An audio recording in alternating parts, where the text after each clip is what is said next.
विद्यार्थियों, आज हम जो विषय पढ़ने जा रहे हैं, जैसे कि मैंने आपको पहले वाले क्लास में बताया था कि पब्लिक एड में 3 प्रकार की विचारधाराएं चलती हैं। पहली विचारधारा क्लासिकल थ्योरी, परंपरागत विचारधारा, प्राचीन सिद्धांत विचारधारा, यांत्रिक उपागम, और दूसरी वाली मानवीय उपागम, ह्यूमनिस्टिक अप्रोच, और तीसरी व्यवहारवादी उपागम।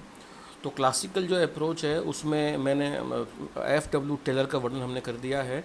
तो आज उसमें जो 4-5 जो इसके विचारक है, जैसे हेनरी फेयोल है, F.W. टेलर है, लूथर गुलिक है, उर्विक है, विलोबी है, और मेरी पार्कर फोलेट है, इनका हम इसमें अध्ययन करते हैं। तो आज हम पढ़ेंगे हेनरी फेयोल के बारे में।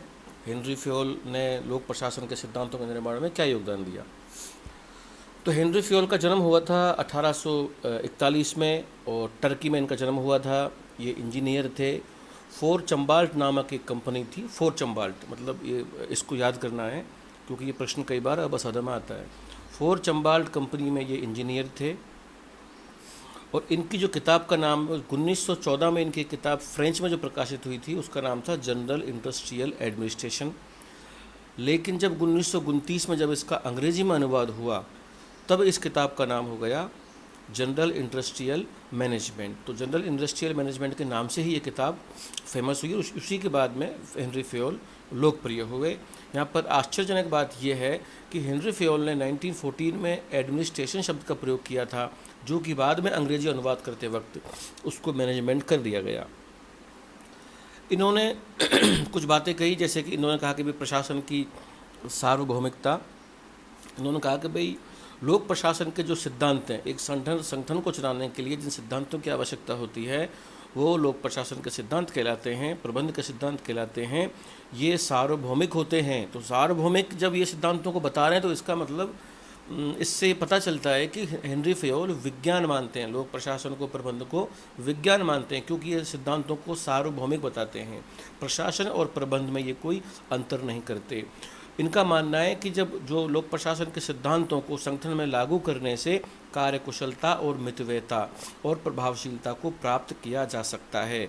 अब जो विचारक, पब्लिक एड में आप ध्यान रखिएगा, जो विचारक सार्वभौमिक सिद्धांतों की बात करेगा इसका मतलब वो लोक प्रशासन को विज्ञान मानेगा, और वो लोक प्रशासन और निजी प्रशासन में बिल्कुल अंतर नहीं करेगा।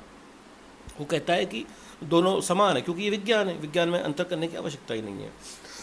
हेनरी फेयोल एक दृष्टिकोण और समन्वित दृष्टिकोण के दृष्टिकोण के समर्थक रहे हैं। हेनरी फेयोल ने एक 6 गतिविधि, संगठन में 6 गतिविधियों का वर्णन किया। जैसे पहली तकनीकी गतिविधि, जिसमें जैसे टेक्निकल वर्क है, जैसे इंजीनियरिंग वगैरह कोई जो टेक्निकल वर्क होते हैं संगठन के, उसको उन्होंने अलग विभाजित किया। वाणिज्य गतिविधि, व्यापार से संबंधित, वित्तीय लेन देन से संबंधित, खरीद पूंजी का निवेश, इसको उन्होंने वाणिज्य गतिविधि कहा। वित्तीय गतिविधि, जो पैसों का जो आदान प्रदान, इनकम आय, उसका जो वर्क है उसको इन्होंने वित्तीय कार्य कहा। सुरक्षा, जो एक संगठन के अंदर जो सुरक्षा की जो आवश्यकता होती है उन कार्यों को करने, जैसे बाढ़ आ जाए, कोई टूट फूट हो जाए, किसी के साथ कोई हादसा हो जाए, तो उसको इन्होंने सुरक्षात्मक गतिविधि कहा। लेखांकन गतिविधि, 5वीं गतिविधि है लेखांकन गतिविधि। लेखांकन गतिविधि में इन्होंने कहा कि जो भी कोई कार्य संगठन में किया जाए, जो कोई निर्णय लिया जाए, जो कोई प्रक्रिया अपनाई जा रही है, उसको सूचीबद्ध, लिपिबद्ध, उसका रिकॉर्ड मेंटेन किया जाए, चाहे वित्त का मामला हो चाहे कोई और मामला हो। प्रबंधकीय गतिविधि, और अंत में इन्होंने बताया, पर सबसे इम्पोर्टेंट इन्होंने प्रबंधकीय गतिविधि को ही बताया। क्यों बताया? उन्होंने इसके 5 पार्ट बताए। POCCC, ये आपको याद करना चाहिए। POCCC, P से यहाँ पर मतलब है प्लानिंग, यानी नियोजन करना, इसको बहुत इंपॉर्टेंट बताया। इन्होंने संगठन का बहुमूल्य इंस्ट्रूमेंट और टूल बताया। दूसरा संगठन यानी ऑर्गेनाइजेशन।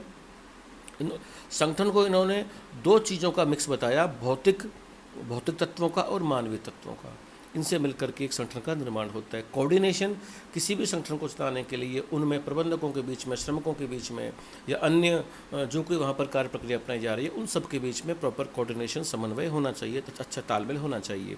कंट्रोल, यहाँ पर इनका जो नियंत्रण का जो इन्होंने नियंत्रण बताया कि प्रबंधकों के पास में नियंत्रण की शक्ति होनी चाहिए, यानी कि नीचे से पावर ऊपर की तरफ ट्रांसफ़र होनी चाहिए।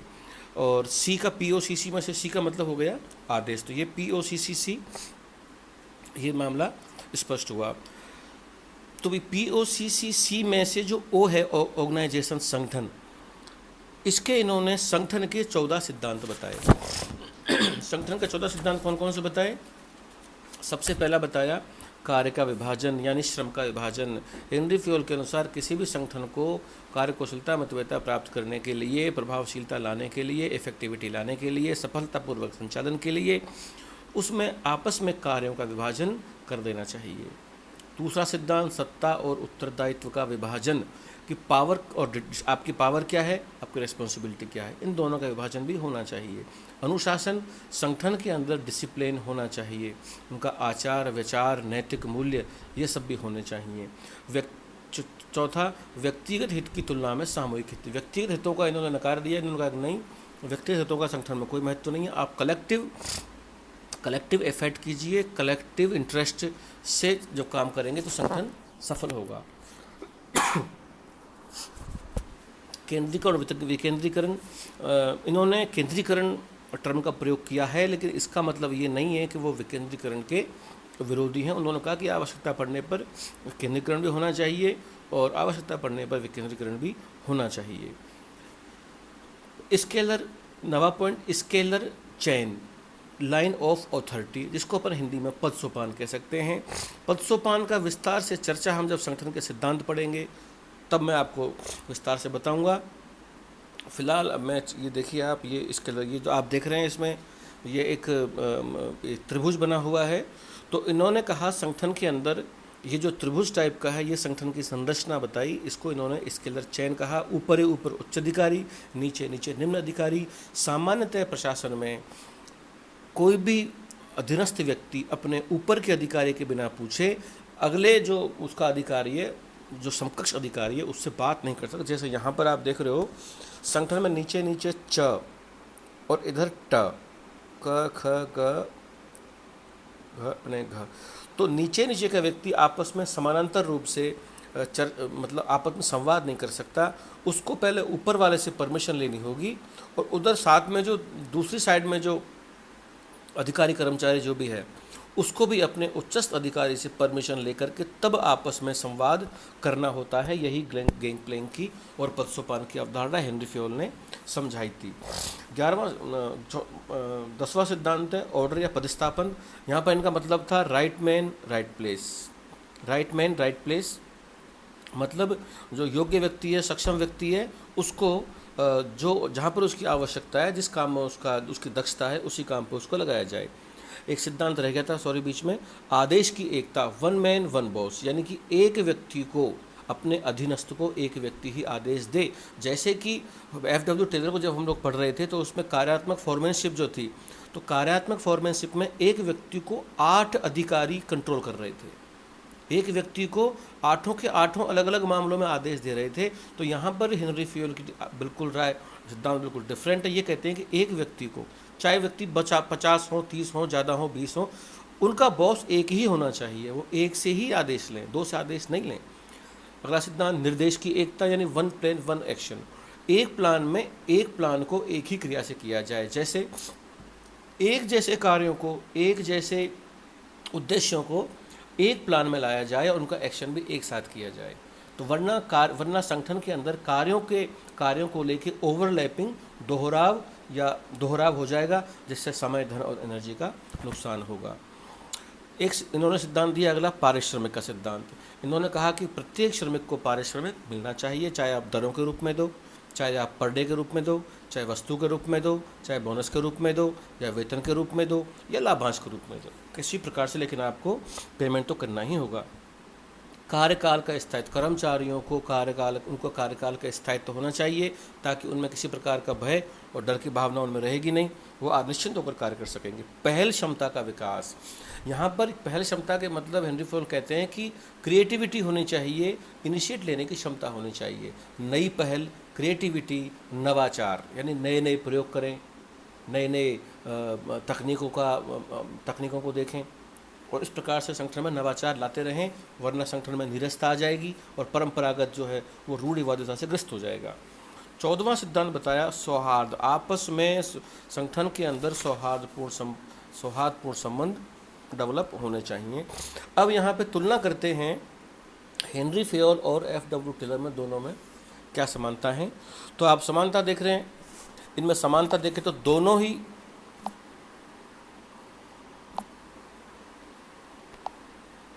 इनमें समानता अपन देखें तो ये दोनों ही मानते हैं कि सिद्धांत सार्वभौमिक होते हैं। इन्होंने मानव को महत्व दिया। एफ.डब्ल्यू. टेलर ने वैज्ञानिक प्रबंध कहा, उधर ही फेयोल ने इसको प्रशासनिक सिद्धांत कहा। दोनों ही विचारक लोक प्रशासन निजी प्रशासन में भेद नहीं करते। तो इस प्रकार दोनों ने ही नियोजन पे बल दिया। तो आप ये देख सकते हैं कि ये चार पांच विशेषताएं, समानताएं दोनों में देखी जा सकती हैं। आलोचनाओं की बात करें तो टेलर का जो सेंटर था विचारधारा का, वो श्रमिक था, जबकि फेयोल का जो सेंटर है वो उच्च श्रेणी का जो पदाधिकारी हैं वहाँ पर इसका है। उधर टेलर बात करता है फोरमैनशिप, कार्यात्मक फोरमैनशिप की, और फेयोल ने प्रबंधकों व प्रशासनों की गतिशीलता पर बल दिया। फेयोल का दृष्टिकोण सर्वोच्च प्रशासक का था, अतः वह प्रशासन विशेषज्ञ माने जाते थे। टेलर ने कारखानों में इंजीनियरिंग पर विशेष ध्यान दिया। फेयोल ने मैनेजमेंट की जो टेक्निक्स हैं, प्रबंध के कार्यों पर अधिक जोर दिया। टेलर का दृष्टिकोण टेक्निकल ओरिएंटेड था, यानी तकनीक उन्मुख था। फेयोल का दृष्टिकोण प्रकार्यात्मक, मतलब प्रक्रिया करें, हाउ टू डू, कैसे काम को करना है, मतलब मैनेजमेंट कैसे करना है, उस पर उसका जोर था। जबकि टेलर का जोर था श्रमिक कार्य कैसे करे, और फेयोल का जोर है कि प्रबंधक कैसे कंट्रोल करे, कैसे नियंत्रण करे, कैसे कोऑर्डिनेशन करे। टेलर के विचार वैज्ञानिक पंथ के समर्थक माने जाते हैं, फेयोल के विचार व्यवहारिक पंथ के समर्थक माने जाते हैं। टेलर आदेश की एकता में विश्वास नहीं करते, जैसे कि कार्यात्मक फोरमैनशिप उसका उदाहरण है। फेयोल आदेश की एकता, निर्देश की एकता के कट्टर समर्थक हैं। तो इस प्रकार से मोटे तौर पे हमने इनकी आलोचना, इसका अध्ययन किया, टेलर का और फेयोल का। अब आलोचनाओं को भी अगर अपन देखें तो आलोचना, इसकी 4-5 आलोचनाएं हैं। जैसे कि मानव संबंधों की उपेक्षा करते हैं। विचारकों का ये मानना है कि ये मानवीय दृष्टिकोण है, मानवीय संबंध है उनका, ये उन पर ध्यान नहीं देते। पीटर ड्रकर और नॉर्मन कुथबर्ट इसके विशेष आलोचक रहे। और दूसरी आलोचना ये होती है कि आप सार्वभौमिक सिद्धांत जो बता रहे हो, लेकिन व्यवहार में जब मानव कार्य करता है, व्यक्ति कार्य करता है, तो कोई भी सिद्धांत सार्वभौमिक कैसे हो सकता है? ये पब्लिक एड को लोक प्रशासन कैसे कहा जा सकता है? ये उन्होंने कहा। और तो इस प्रकार से ये हेनरी फेयोल यांत्रिकता का समर्थन करते हैं, इसकी आलोचना हुई। इनका दृष्टिकोण बिल्कुल भी लचीलापन नहीं था उसमें, यहाँ भी कठोरता देखी जा सकती है। तो ये टॉपिक हमारा हेनरी फेयोल का तैयार होता है। अगला वाला टॉपिक हमारा लूथर गुलिक का या हेनरी फोलेट का होगा। तब जा कर के हम पूरे यांत्रिक दृष्टिकोण, यांत्रिक उपागम को, क्लासिकल अप्रोच को समझ पाएंगे। Thank you.